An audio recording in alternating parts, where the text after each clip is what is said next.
Salut les amis, c'est le Rageux, bienvenue sur Rage Alpha Gaming, votre chaîne ludique. Aujourd'hui, une nouvelle vidéo sur la série Lorcana, comment améliorer son starter de base. Je suis parti sur le Saphir Acier avec uniquement des cartes communes et inco. Dans une première partie, je vais vous présenter mon analyse du starter, ses points faibles et ses forces. Et dans une seconde partie, je vous exposerai mes cartes à inclure dans ce deck afin de le rendre un peu meilleur et plus fun à jouer. Avant de commencer cette vidéo, je tenais à vous remercier, vous êtes de plus en plus nombreux à nous regarder. Un grand merci donc, et n'oubliez pas le petit pouce, le commentaire, le partage à vos amis, afin qu'ensemble nous construisions une communauté super sympa et nous battions l'algorithme de YouTube. Allez, bon visionnage à tous. Pour cette analyse, j'utilise une nouvelle fois le site dreamborn.inc. C'est un site facile de prise en main qui vous permet de construire rapidement vos decks et de bénéficier de quelques statistiques importantes afin de construire des decks équilibrés. Des 3 decks de base, ce starter nous apparaît être le plus complet et mature dans sa mécanique de jeu. Aussi, possiblement, le mieux armé pour affronter les autres. Je vous invite à revoir ma vidéo sur les différentes couleurs d'encre, mais petit rappel, Saphir est la couleur de la rampe à mana, c'est-à-dire accélérer votre réserve d'encre plus rapidement que votre adversaire. Et Acier est la couleur de la destruction, que ce soit direct ou indirect, par des cartes infligeant des dégâts ou avec des personnages costauds mais chers en encre. Cette combinaison a donc tout pour plaire sur le papier, et la composition de ce starter répond relativement bien à ces mécaniques. Commençant par le côté rampe à mana, avec un personnage que vous devez tous connaître, j'ai nommé le Mickey Mouse Détective.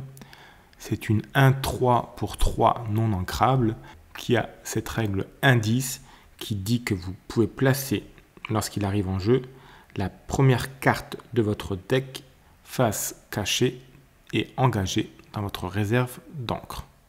Simple, efficace. Attention, il n'est pas indiqué que vous pouvez révéler cette carte. Donc vous n'êtes pas censé savoir quelle carte de votre deck est partie en encre.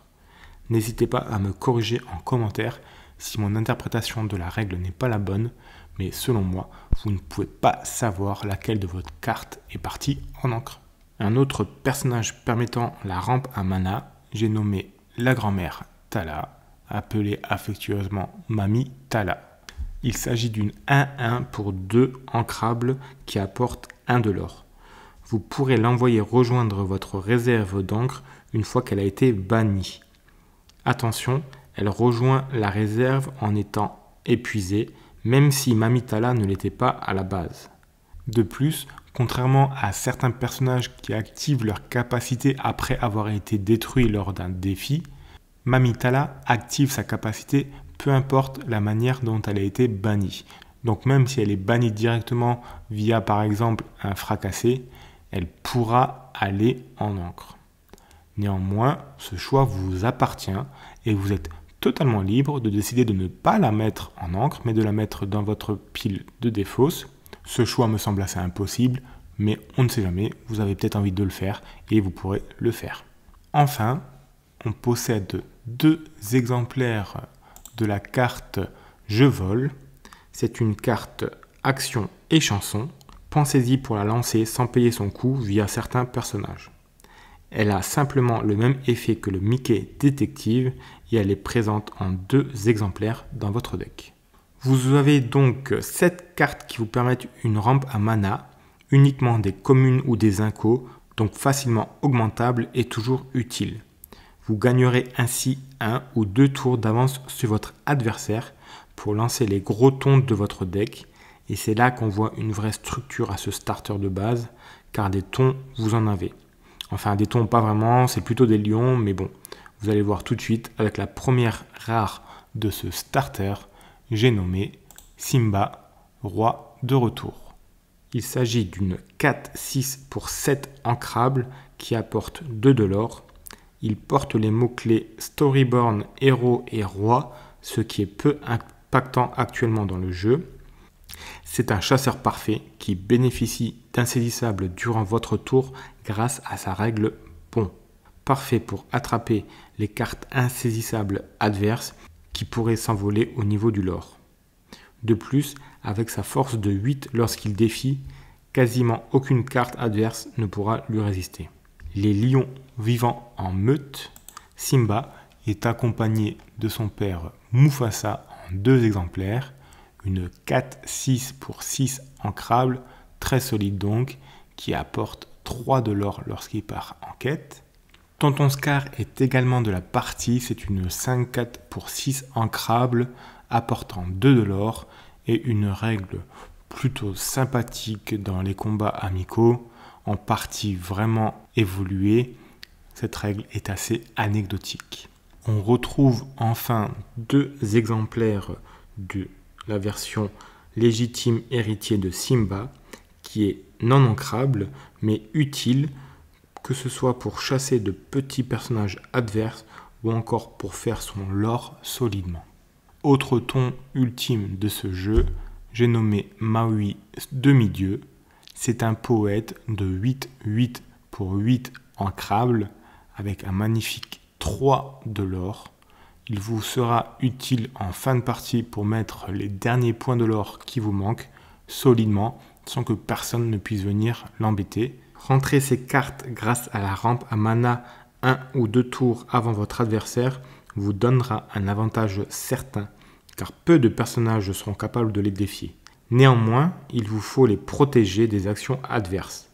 Et pour les protéger d'une destruction prématurée, vous avez dans ce deck une des meilleures cartes possibles, j'ai nommé Aurore, gardienne rêveuse. Il s'agit d'une 3-5 pour 5 ancrable et qui rapporte 2 de l'or. Elle bénéficie des mots-clés Floodborn, héros et princesse qui sont les bons mots-clés de cette version. Elle bénéficie de l'Alter 3, toujours sympathique, et surtout d'une capacité monstrueuse, étreinte, protectrice. En gros, elle fait un énorme câlin à vos autres personnages, les rendant hors d'atteinte et donc inciblables. Ouais, c'est très fort les pouvoirs de l'amour. C'est donc une pièce maîtresse de ce deck qui va empêcher vos autres personnages de se faire sniper par toutes les cartes ou capacités qui pourraient les cibler. Salut toi. À noter qu'elle-même ne bénéficie pas de la règle hors d'atteinte et se fera donc forcément focus. Vous n'en avez qu'un seul exemplaire dans ce deck de base, c'est donc une piste de recherche pour améliorer simplement votre deck.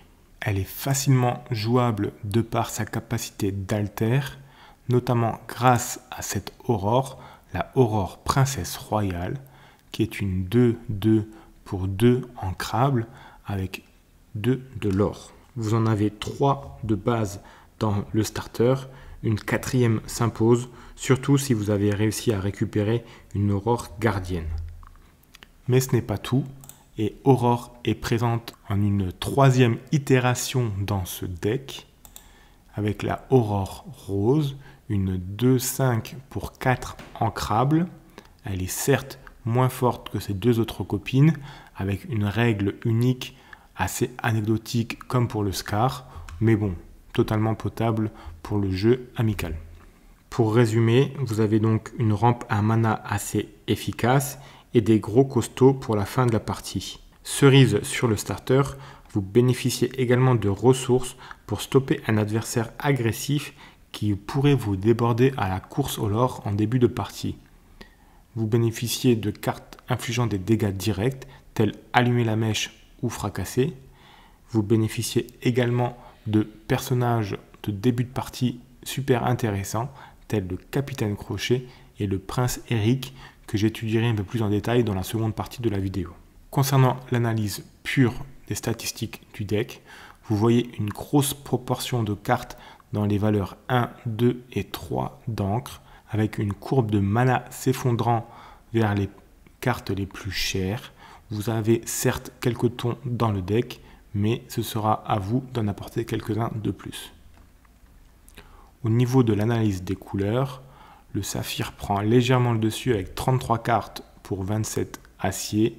Au niveau des encres, vous avez 49 cartes ancrables pour 11 cartes non ancrables. On est totalement dans les statistiques qui sont d'environ entre 10 et 15 par deck. Sur les proportions, vous aurez 40 personnages, 10 cartes actions, 3 cartes chansons et 7 cartes objets. Encore une fois, un starter plutôt bien équilibré, mais qui dépend un peu trop de votre chance à la pioche. Vous pouvez certes sortir magnifiquement bien et rouler sur l'adversaire, ou alors ne pas piocher en début de partie des cartes pour vous permettant la rampe à mana, ou alors à l'inverse, des cartes en fin de partie ton qui n'apparaissent pas dans votre main. Dans ce cas, vous risquez un peu de vous essouffler et de vous faire déborder par un adversaire trop agressif. Comme à l'accoutumée, je vous propose dans une seconde partie de la vidéo mon option de deck amélioré avec uniquement des communes et des incos, vous permettant d'avoir une expérience de jeu plus importante et ainsi vous challenger et vous améliorer. Allez, c'est parti! Voilà donc ma proposition de deck amélioré. Je vous laisse faire une petite capture d'écran pour ceux qui veulent. Et comme d'habitude, on part sur une analyse carte par carte avec une légère explication du pourquoi, du comment. On part donc dans cette version avec un Capitaine Crochet, bien sûr indissociable de son alter ego, le Prince Eric, qui coûte 1 d'encre en plus et qui a lui 3 en défense. Ce sont des cartes particulièrement difficiles à maîtriser. Certes, en première lecture, on voit bien que ce sont des missiles, mais en plus de missiles, c'est plutôt des couteaux suisses pour votre deck. Ils vous permettront de réaliser plusieurs actions différentes et une fois bien maîtrisées, honnêtement, c'est des pièces maîtresses pour tout deck acier. Ma proposition pour ce deck est un peu différente du starter initial. Je pars plutôt sur une grosse base de lore en début de partie, histoire d'essouffler l'adversaire pour pouvoir ensuite, dans un second temps, rentrer de gros tons grâce à ma rampe à mana. Et vu que l'adversaire aura épuisé ses ressources pour gérer la première partie du deck, il aura moins de ressources pour gérer les tons et ainsi vous accorder la victoire. J'ai donc inclus 4 aurores princesse royale. Comme dit tout à l'heure, il s'agit d'une excellente carte qui certes vous permettra d'alter la aurore qui coûte plus cher, mais elle-même, avec ses 2 de l'or, est une pression importante pour l'adversaire. Il vous sera important de savoir bien l'utiliser pour pouvoir la protéger et ne pas l'envoyer en quête inutilement pour qu'elle se fasse détruire dans la foulée. J'ai ensuite intégré 2 exemplaires de Grand-Mère Thala. Comme je veux être agressif au niveau du lore, je n'en ai que inclus 2 exemplaires pour inclure 2 exemplaires du Aladdin qui bénéficie lui aussi de 2 en lore. Ensuite, j'ai inclus 2 exemplaires de Jasmine qui est indissociable de Christophe. C'est exactement la même carte, seulement elles ne sont pas de la même couleur et elles n'ont pas les mêmes mots-clés, mais leur but est le même, c'est-à-dire pour 3 apporter 2 de l'or. Si vous avez 4 Jasmine ou 4 Christophe, peu importe. Leur rôle reste le même, mettre une pression à la course au lore à votre adversaire. Bien sûr, la rampe à mana ultime de tout deck Saphir, c'est le Mickey Mouse Détective, qui est ici présent en 4 exemplaires pour sa capacité incroyable. Histoire de protéger un peu toutes ces cartes qui vont certes mettre une bonne pression au niveau du lore, mais qui sont relativement fragiles, j'ai inclus 4 exemplaires du Hercule, qui a cette capacité de rempart, qui est là uniquement pour ça, pour les protéger, se sacrifier. Et si vous le piochez plutôt en fin de partie, il est ancrable et ne vous posera donc aucun souci. J'ai ensuite gardé les 3 exemplaires de la Aurore Rose. Je vous ai certes dit que c'est la moins bonne des aurores, mais actuellement, vu qu'on est en inco et en commune, elle a encore tout à fait sa place là-dedans. Si vous arrivez à trouver des cartes plus rares, ce sera ces cartes-là qu'il faudra retirer en premier. On va parler directement de la Aurore Gardienne et de sa copine la Maléfique. Leur rôle est quasiment le même, c'est-à-dire pousser au niveau du lore, avec l'Aurore qui a également ce passif de protéger les cartes autour d'elle. On va revenir ensuite sur le Donald, qui nécessite un petit focus selon moi, car beaucoup de débutants ont un peu de soucis avec cette carte. C'est une 2-5, donc 5 c'est pas mal au niveau de la défense, pour 4 ancrables, Il est rempart, donc il est là dans votre deck pour protéger les cartes vues précédemment, histoire qu'elles puissent mettre leur lore tranquillement et vous permettre d'accéder à la victoire. Il a également cette capacité qui dit que durant votre tour, vos personnages mousquetaires gagnent insaisissables. Il est lui-même mousquetaire. C'est ici. C'est ça qui confond un peu. Je pense qu'ils n'auraient pas dû mettre mousquetaire là et mousquetaire là. Donc, il est lui-même mousquetaire, donc il est lui-même insaisissable. Et il peut donc ainsi vous permettre d'aller chercher les petits personnages insaisissables adverses qui vont prendre forcément de l'avance au niveau du lore comparé à vous, car vous n'avez très peu de moyens de pouvoir gérer les insaisissables adverses, autre que le fait de les détruire purement et simplement avec la carte fracassée. Donc le Donald a un double intérêt dans ce deck. Il est là pour protéger vos cartes faibles mais qui apportent du lore, et il est là pour chasser les insaisissables adverses. Une super carte selon moi. On continue l'analyse avec une autre carte un peu décriée. Il s'agit de la bête. La bête a des statistiques vraiment faibles pour son coût en encre. C'est une 4/4 pour 5 ancrable. Sa force vient outre du fait qu'il apporte 2 de l'or, mais c'est surtout sa capacité de pouvoir détruire un objet lorsqu'il arrive en jeu. Les objets dans les decks amicaux, on va dire, peuvent être facilement un poison pour vous, car ils apportent à votre adversaire quasiment à chaque tour un bonus non négligeable. Avoir une carte qui détruit un objet, c'est presque indispensable actuellement dans les decks. Petite anecdote, le meilleur entre guillemets joueur du monde actuellement joue 4 bêtes dans son deck, histoire notamment de pouvoir contrer certains decks utilisant des objets qui sont devenus trop forts. On entre ensuite dans la catégorie des crotons, comme je les appelle. Cette fois-ci, ce n'est pas un félin, mais plutôt un canidé, donc c'est le gros chien cerbère, qui est une 5/6 pour 5 ancrable pour 1 de l'or. C'est pas du tout son rôle d'aller partir en quête de l'or. Il est là pour mettre une pression énorme à votre adversaire. Avec ses 6 en défense, il est quasiment indestructible du premier coup, et lui mettra 5 en retour. Il vous permet aussi d'aller chercher n'importe quel personnage quasiment. Donc vraiment une grosse pression sur la table pour votre adversaire. On arrive ensuite dans le gang des lions, avec le Simba vu tout à l'heure, le Mufasa vu tout à l'heure également. J'en ai pas ajouté en plus. Je n'ai pas retiré le Scar, qui a sa place dans ce deck honnêtement. J'ai par contre rajouté des nouveaux tons.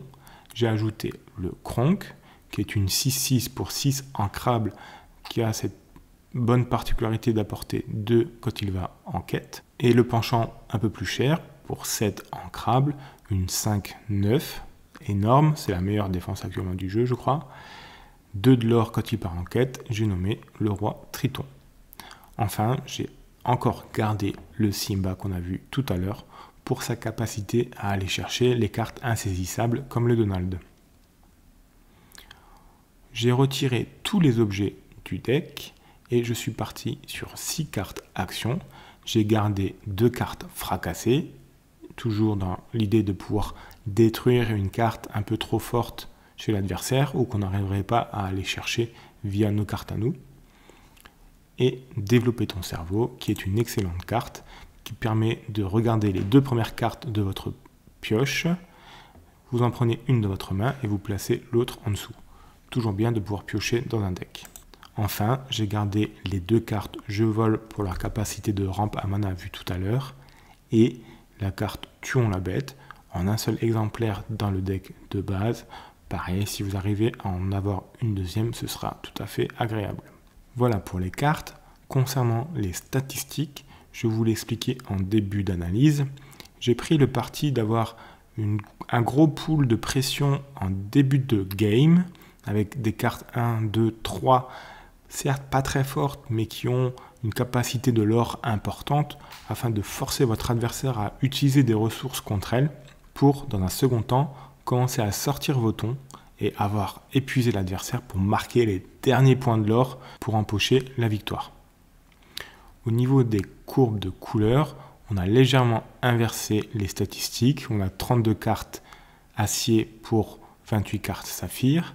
Au niveau des encres, on est à peu près pareil, 51 pour 9 non ancrables. On a complètement supprimé les objets de ce deck. on est parti sur des personnages à foison avec 51 personnages. Effectivement, on part à fond sur le lore. On a 6 cartes action et 3 cartes chansons.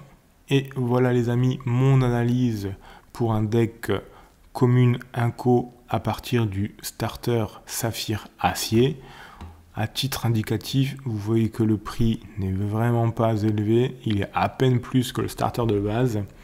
Vous aurez un deck complet qui vous challengera dans votre réflexion, notamment l'utilisation du Capitaine Crochet et du Prince, mais également dans la gestion du mana via la rampe, dans le fait d'accepter de céder certaines cartes pour trade, donc échanger vos ressources contre l'adversaire, et bien sûr avoir cet échange à votre bénéfice, histoire de prendre l'ascendant sur la partie et remporter la victoire. Si cette analyse vous a plu et si ce deck vous plaît, n'oubliez pas le petit pouce bleu, la section commentaires pour toutes vos questions, histoire de discuter également en live. Je vous invite à nous rejoindre sur Twitch. Je fais plusieurs parties de Pixelborn par semaine. Je suis totalement ouvert à la discussion durant mes parties, histoire d'échanger. Le troisième et dernier starter est en cours de montage. Il devrait apparaître la semaine prochaine sur la chaîne YouTube. Donc n'oubliez pas de vous abonner pour ne pas la louper. Sur ce, un grand merci. Bon jeu à tous, bonne pioche. Allez, ciao ciao les amis.